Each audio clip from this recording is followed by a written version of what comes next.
Assalamualaikum warahmatullahi wabarakatuh. Perkenalkan dengan saya Regina Aprilia. Saya mahasiswi kelas X4B Pendidikan Ekonomi Unindra.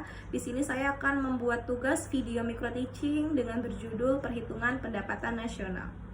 Jadi anak-anak, ada beberapa pendapat para ahli mengenai definisi pendapatan nasional. Nah, ini Ibu akan menjelaskan pendapatan dari Lipsey dan Steiner ya. Jadi untuk pendapatan nasional adalah nilai dari seluruh produk yang dihasilkan oleh seluruh pelaku ekonomi dalam suatu negara dalam satu tahun.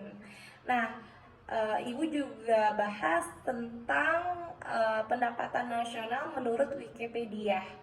Jadi untuk menurut Wikipedia, jumlah pendapatan yang diterima oleh seluruh rumah tangga di suatu negara, penyerahan faktor-faktor produksi dalam satu periode, biasanya selama 1 tahun. Nah, apa aja sih pokok-pokok yang dibahas dari pendapatan nasional? Nah, ini ada beberapa pokok. Yang pertama, nilai barang dan jasa yang dihasilkan oleh suatu negara dalam suatu periode tertentu atau 1 tahun biasanya, yang dihitung berdasarkan nilai pasar. Nah, yang kedua ini di sini ada jumlah balas jasa yang diterima pemilik faktor produksi, karena penggunaan faktor produksi untuk menghasilkan barang dan jasa dalam satu periode tertentu. Sama nih, biasanya itu dalam 1 tahun. Lalu ada jumlah pengeluaran nasional untuk memberi barang jasa yang dihasilkan. Nah, mengenai dengan pendapatan nasional, nanti kita akan membahas tentang PNB dan PDB. Nah, PNB itu adalah produk nasional bruto dan PDB itu adalah produk domestik bruto. Ada nih beberapa perbedaan yang terjadi antara PNB dan si PDB ini. Nah, kalau untuk PNB atau produk nasional bruto atau bisa disebut dengan JNP adalah seluruh nilai produksi barang dan jasa dinyatakan dalam jumlah uang yang dihasilkan masyarakat suatu negara, baik yang ada di dalam negeri maupun di luar negeri dalam satu kurun waktu 1 tahun. Nah, hasil produksi perusahaan asing atau warga negara asing yang beroperasi di wilayah negara tersebut tidak dihitung. Seperti itu.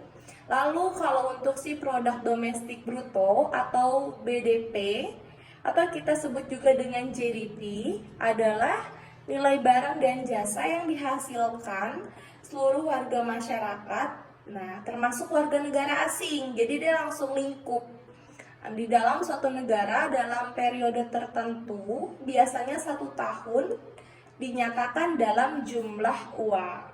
Seperti itu. Nah, ada beberapa perhitungan dari JNP dan JDP tadi.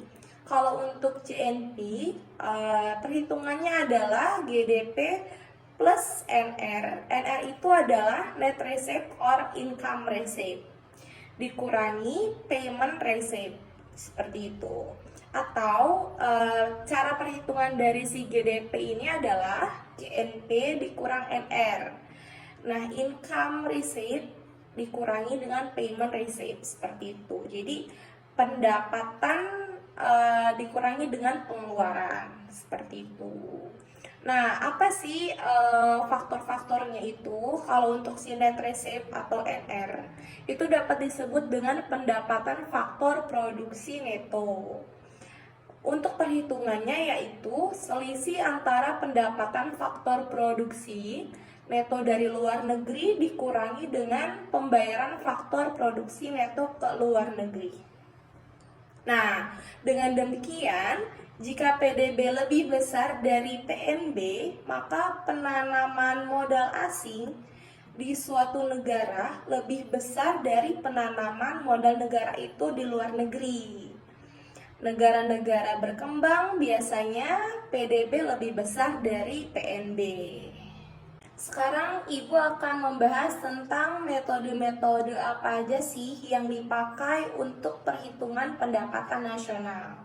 Kita memiliki 3 metode. Nah, yang pertama Ibu akan menjelaskan tentang metode output atau produksi, atau disebut juga dengan production approach.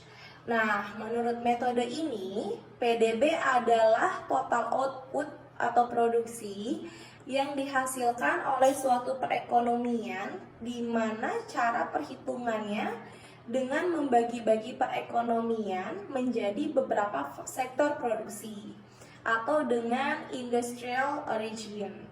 Nah, sehingga jumlah output masing-masing sektor merupakan jumlah output suatu perekonomian. Tetapi ada kemungkinan bahwa output yang dihasilkan suatu sektor perekonomian berasal dari output sektor lain. Nah, jika tidak hati-hati akan terjadi perhitungan ganda atau double counting, atau bahkan multiple counting yang dapat menyebabkan naiknya PDB beberapa kali lipat dari angka sebenarnya.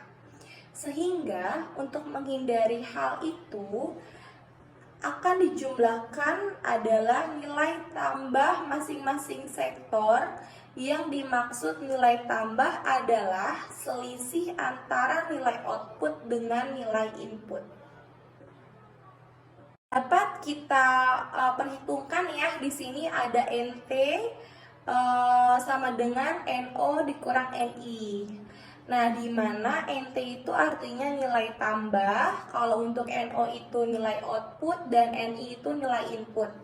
Nah, sebagai contoh nih, untuk di sektor produksi pertanian, kita kan menghasilkan kapas. Nah, untuk nilai outputnya itu 300 dan nilai inputnya itu kosong. Berarti nanti kita perhitungkan ya, dari nilai tambah itu kan sama dengan nilai output dikurang nilai input. Berarti total yang sektor produksi menghasilkan kapas itu 300 dikurang kosong. Berarti nilai tambahnya adalah 300, seperti itu. Lalu di sini ada pabrik benang sebagai contoh juga. Di sini untuk nilai outputnya 400, nilai inputnya 300, berarti nanti akan dikurangi nilai output dikurangi nilai inputnya. Jadi nilai tambah keseluruhannya adalah 100. Nah, di sini ada beberapa sektor produksi ya yang dapat kita hitungkan. Untuk total nilai tambahnya itu kita perhitungkan manual itu sebesar 1000. Baik, untuk metode yang kedua, Ibu akan membahas tentang metode pendapatan. Untuk metode pendapatan, memandang nilai output perekonomian sebagai nilai total balas jasa atas faktor produksi yang digunakan. Nah, untuk hubungan antara tingkat output dengan faktor-faktor produksi yang digunakan digambarkan dalam fungsi produksi sederhana di bawah ini.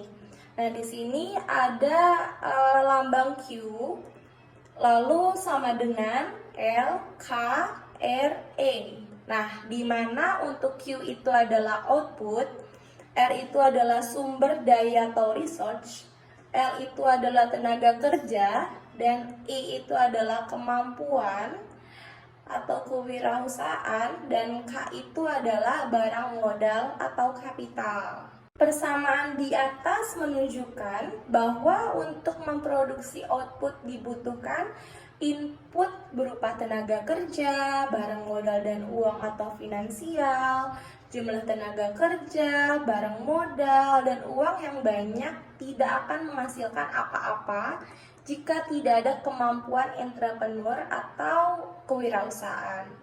Nah, balas jasa untuk tenaga kerja adalah upah atau gaji. Untuk barang modal adalah pendapatan sewa, untuk pemilik uang atau aset finansial adalah pendapatan bunga. Nah, sedangkan untuk pengusaha adalah keuntungan. Total balas jasa atas seluruh faktor produksi disebut juga dengan pendapatan nasional atau PN. Nah, dari sisi pendapatan, pendapatan itu kan income ya. Nasional dihitung dengan menjumlahkan pendapatan yang diterima oleh faktor-faktor produksi, terdiri dari sewa, upah, gaji, bunga, laba.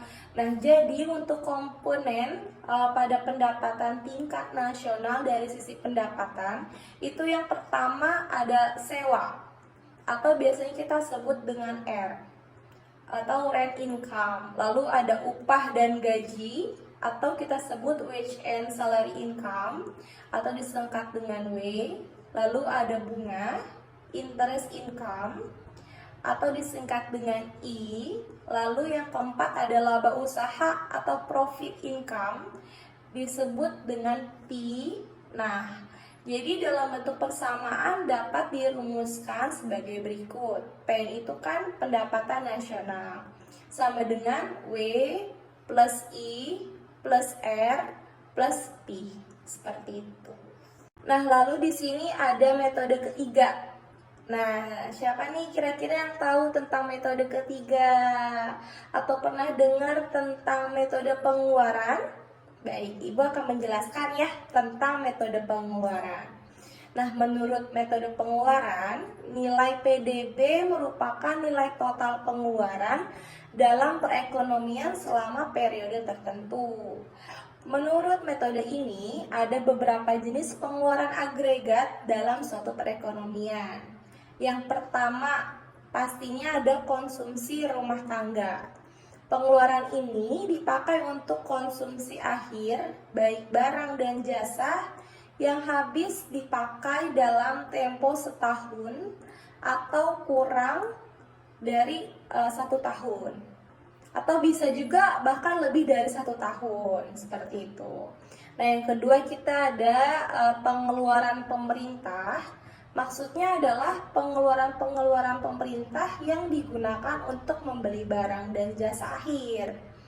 Yang ketiga ada pembentukan modal tetap domestik bruto atau investment expenditure.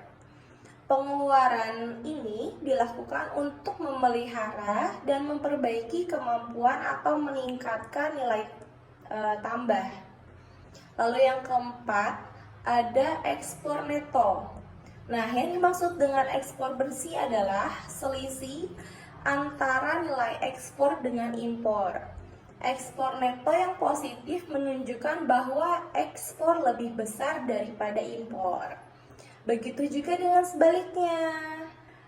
Ekspor neto yang negatif menunjukkan bahwa ekspor lebih kecil daripada impor atau impor lebih besar daripada nilai ekspornya. Seperti itu.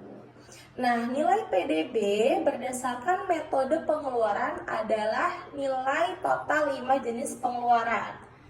PDB sama dengan C plus G plus I plus X dikurang M, di mana C itu adalah konsumsi rumah tangga, X itu adalah ekspor, G itu adalah konsumsi atau pengeluaran, lalu untuk M adalah impor dan I adalah investasi. Nah, ada beberapa hal ya yang tadi kita bahas tentang pendapatan nasional itu udah cukup banyak. Sekarang Ibu akan merangkum tentang istilah-istilah apa aja sih yang digunakan dalam menghitung pendapatan nasional. Yang pertama yang tadi kita bahas sebelumnya ya, ada produk domestik bruto atau PDB yang bisa kita sebut, atau bisa juga dalam bahasa Inggrisnya adalah gross domestic product atau GDP. Nah, lalu yang kedua ini ada produk nasional bruto atau kita sebut dengan gross national product. Lalu yang ketiga ada produk nasional neto atau disingkat dengan PNN, atau dalam bahasa Inggrisnya adalah net national product. Lalu yang keempat ada pendapatan nasional neto atau PNN. Lalu yang kelima adalah pendapatan personal atau PP. Lalu yang terakhir ini pendapatan personal disposable. Oke, seperti itu. Nah, Ibu akan menjelaskan beberapa rumus atau beberapa perhitungan untuk menghasilkan si pendapatan nasional. Yang pertama, untuk menghitung si produk domestik bruto itu caranya dengan dijumlahkan C plus I plus G plus X dikurang M. Nah, ditambah dengan pendapatan faktor produksi domestik yang ada di luar negeri, dikurangi dengan pembayaran faktor produksi luar negeri yang ada di domestik, itu akan menghasilkan produk nasional bruto atau GNP. Lalu jika dikurangi dengan penyusutan, maka akan menghasilkan produk nasional neto. Jika dikurangi dengan pajak tidak langsung dan ditambah dengan subsidi, itu akan menghasilkan pendapatan nasional neto. Nah, jika mau dikurangi dengan laba ditahan, dikurangi dengan pembayaran asuransi sosial, dan ditambah pendapatan bunga personal dari pemerintah dan konsumen, lalu ditambah dengan penerimaan bukan balas jasa, itu akan menghasilkan pendapatan personal. Nah, jika dikurangi dengan pajak pendapatan personal, itu akan menjumlahkan pendapatan personal disposable. Lalu di sini kita akan membahas tentang pendapatan nasional, harga berlaku GDP nominal, dan harga tetap atau GDP real. Nah, GDP nominal atau biasa kita sebut pendapatan nasional harga berlaku adalah nilai barang atau jasa yang dihasilkan suatu negara dalam suatu tahun dan nilai menurut harga-harga yang berlaku pada tahun tersebut atau current price. Cara ini adalah cara yang selalu dilakukan dalam menghitung pendapatan nasional dari suatu periode ke periode lainnya. Lalu perbedaan dari GDP real atau pendapatan nasional harga tetap adalah nilai barang atau jasa yang dihasilkan suatu negara dinilai menurut harga yang tetap. Harga yang berlaku pada suatu tahun tertentu atau base year, yang seterusnya digunakan untuk menilai barang atau jasa yang dihasilkan pada tahun-tahun yang lain. Lalu ada GDP deflator. Nah, untuk perbandingan antara GDP nominal dan GDP real dikali 100% didapat GDP deflator. Kemudian dari hasil GDP deflator, ini merupakan salah satu cara untuk menghitung tingkat inflasi dengan membandingkan misalnya GDP deflator tahun ini dengan GDP deflator tahun sebelumnya. Di sini juga Ibu akan membahas tentang pertumbuhan ekonomi. Nah, pertumbuhan ekonomi merupakan masalah perekonomian dan menjadi kenyataan yang selalu dialami oleh suatu bangsa. Nah, ditinjau dari sudut ekonomi, pengembangan ekonomi menimbulkan dua efek penting, yaitu kemakmuran atau taraf hidup masyarakat meningkat dan penciptaan kesempatan kerja baru karena semakin bertambahnya jumlah penduduk. Pertumbuhan ekonomi suatu negara dipengaruhi oleh beberapa faktor, diantaranya sebagai berikut. Yang pertama, ada tanah dan kekayaan alam lainnya. Lalu yang kedua, ada jumlah dan mutu pendudukan atau tenaga kerja. Lalu yang ketiga, ada barang-barang modal dan tingkat teknologi. Lalu yang keempat, ada sistem sosial dan sistem masyarakat. Yang kelima, ada luas pasar sebagai sumber pertumbuhan. Lalu yang keenam, ada uang. Ketujuh, ada manajemen. Kedelapan, kewirausahaan. Dan kesembilan itu informasi. Nah, pertumbuhan ekonomi yang tinggi sangat diperlukan oleh suatu negara karena merupakan sasaran utama guna mendukung pembangunan di bidang lain sekaligus sebagai kekuatan utama pembangunan guna mewujudkan pemerataan pendudukan, pembangunan dan hasil-hasilnya. Dan yang terakhir nih, Ibu akan membahas tentang kelemahan konsep perhitungan pendapatan nasional. Wah, ternyata ada kelemahannya juga ya. Baik, untuk konsep perhitungan pendapatan nasional mencerminkan ketidakakuratan dalam menentukan dan menggambarkan perekonomian yang sebenarnya terjadi. Nah, kelemahannya adalah pasti tidak akan memperhitungkan pertama kesejahteraan masyarakat keseluruhan. Lalu yang kedua ada pembelian dan penjualan barang bekas. Lalu yang ketiga ada usaha kecil atau produksi rumah tangga. Lalu transaksi ilegal. Yang kelima kegiatan non-ekonomi. Lalu yang keenam atau terakhir distribusi pendapatan. Baik, kita akan lebih detail lagi berbincang mengenai pertumbuhan ekonomi. Pertumbuhan ekonomi merupakan masalah perekonomian dan menjadi kenyataan yang selalu dialami oleh suatu bangsa. Ditinjau dari sudut ekonomi, perkembangan ekonomi menimbulkan dua efek penting, yaitu kemakmuran dan taraf hidup masyarakat meningkat dan penciptaan kesempatan kerja baru karena semakin bertambahnya jumlah penduduk. Pertumbuhan ekonomi suatu negara dipengaruhi oleh beberapa faktor diantaranya sebagai berikut. A. Tanah dan kekayaan alam lainnya. Kekayaan alam yang dimaksud adalah kekayaan alam yang meliputi luas dan kesuburan tanah, keadaan iklim dan cuaca, jumlah dan jenis hutan yang hasil laut yang didapat diperoleh, dan jumlah dan jenis kekayaan bahan tambang yang dimiliki akan dapat meningkatkan perkembangan bangsa dan perlu segera dieksploitasi atau diusahakan guna pemanfaatan bagi masyarakat.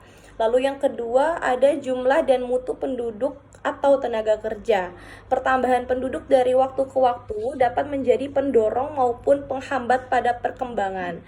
Pembangunan ekonomi yang dilaksanakan selalu membawa dampak-dampak baik positif maupun negatif. Dampak positif pembangunan ekonomi terutama terbukanya lapangan kerja, bertambahnya pendapatan, tersedianya fasilitas umum, dan terjadinya perubahan struktur ekonomi dalam masyarakat yang terbiasa terpusat pada sektor ekonomi beralih ke industri. Dan dampak negatifnya adalah meningkatkan urbanisasi, terjadinya pencemaran suatu kerusakan pada lingkungan hidup akibat limbah pembangunan dan pemakaian zat kimia. Lalu yang ketiga ada barang-barang modal dan tingkat teknologi. Barang-barang sangat berperan dalam kegiatan ekonomi, yakni digunakan sebagai dorongan untuk mengadakan investasi atau peningkatan penanaman modal. Pada saat ini, pertumbuhan ekonomi dunia telah mencapai tingkat yang tinggi. Untuk itu, tidak hanya barang modal saja yang ditingkatkan, tetapi juga tingkat teknologi modern sehingga dapat mewujudkan kemajuan ekonomi suatu negara. Lalu yang keempat adalah sistem sosial dan sikap masyarakat. Sistem sosial dan sikap masyarakat memegang peranan yang penting dalam peningkatan pertumbuhan ekonomi. Maksudnya, masyarakat yang berpikiran modern bersifat lebih terbuka terhadap perubahan akibat pembangunan ekonomi.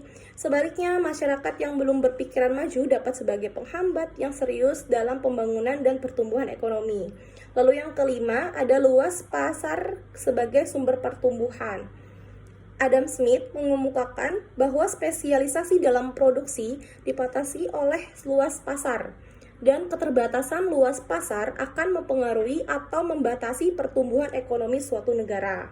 Apabila luas pasar terbatas, tidak terdapat dorongan para pengusaha untuk menggunakan teknologi modern yang tingkat produktivitasnya sangat tinggi.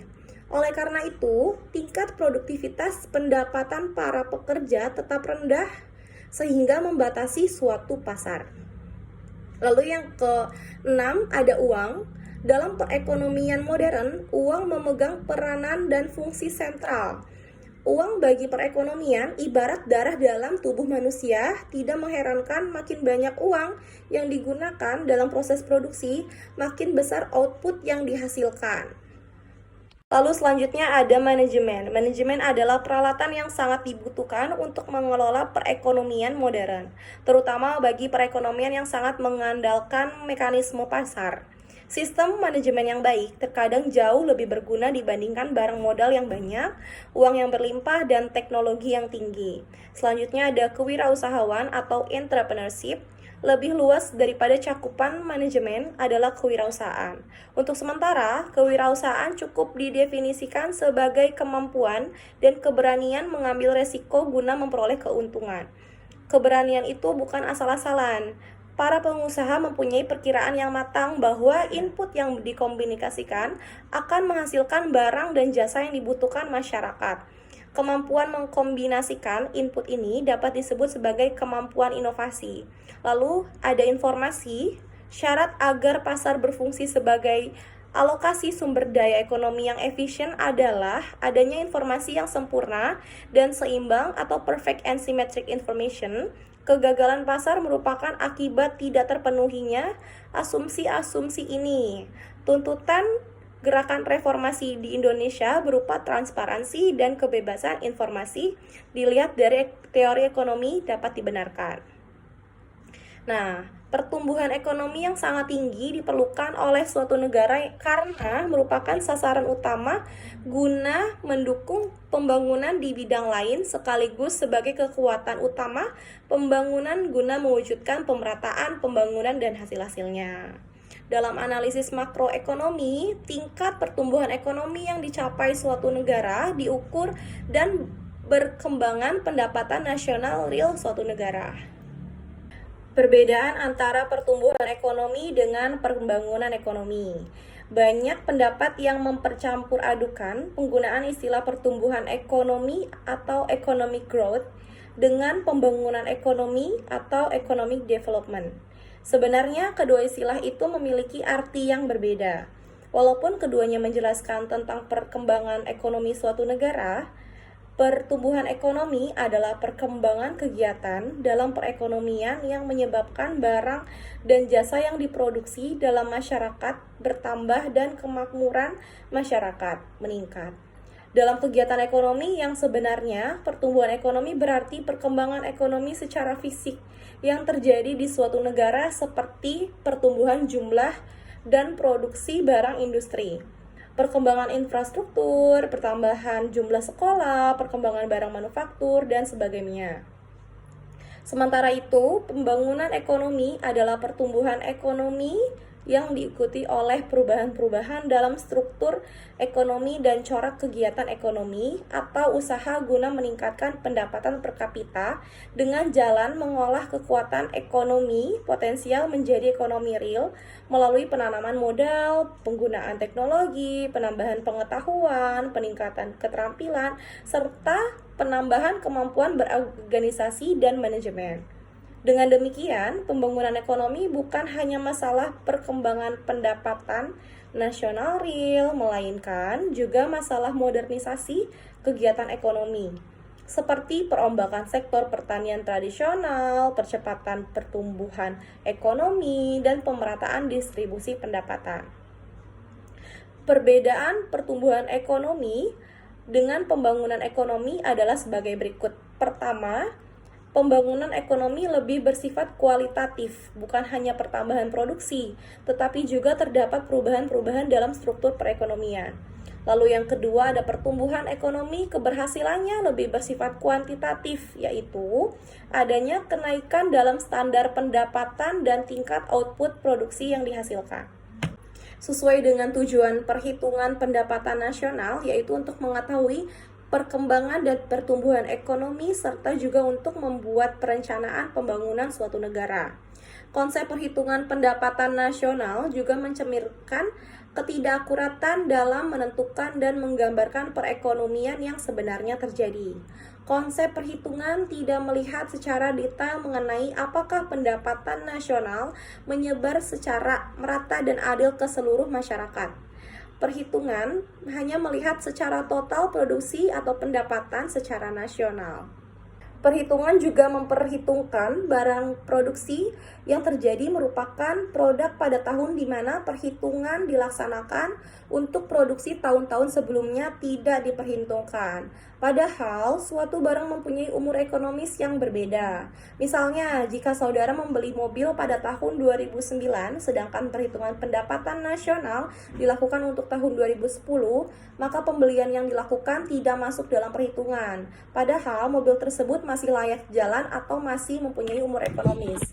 Perhitungan juga tidak memperhitungkan produksi dari suatu industri rumah tangga yang notabene merupakan kegiatan ekonomi yang banyak terjadi di masyarakat, atau juga tidak memperhitungkan kegiatan-kegiatan non-ekonomis. Misalnya, kegiatan ibu rumah tangga dalam mengelola rumah tangga ataupun kegiatan-kegiatan sosial yang tujuannya bukan untuk mendapatkan keuntungan. Dalam kegiatan perekonomian, dalam suatu negara banyak terjadi kegiatan-kegiatan ekonomi yang ilegal atau melanggar hukum. Misalnya, perdagangan barang selundupan atau kegiatan perdagangan narkoba. Hal ini tidak terjadi atau tidak terdapat dalam perhitungan. Sebagai kasus, di beberapa negara Amerika Selatan, perdagangan narkoba merupakan kegiatan yang memberikan penghasilan kepada sebagian penduduk di negara-negara tersebut. Jadi, untuk kesimpulan, kelemahan konsep perhitungan pendapatan nasional tidak memperhitungkan pertama, kesejahteraan masyarakat keseluruhan. Yang kedua, pembelian dan penjualan barang bekas. Yang ketiga, usaha kecil atau produksi rumah tangga. Lalu yang keempat, ada transaksi ilegal. Lalu yang kelima ada kegiatan non-ekonomi, dan yang terakhir adalah distribusi pendapatan.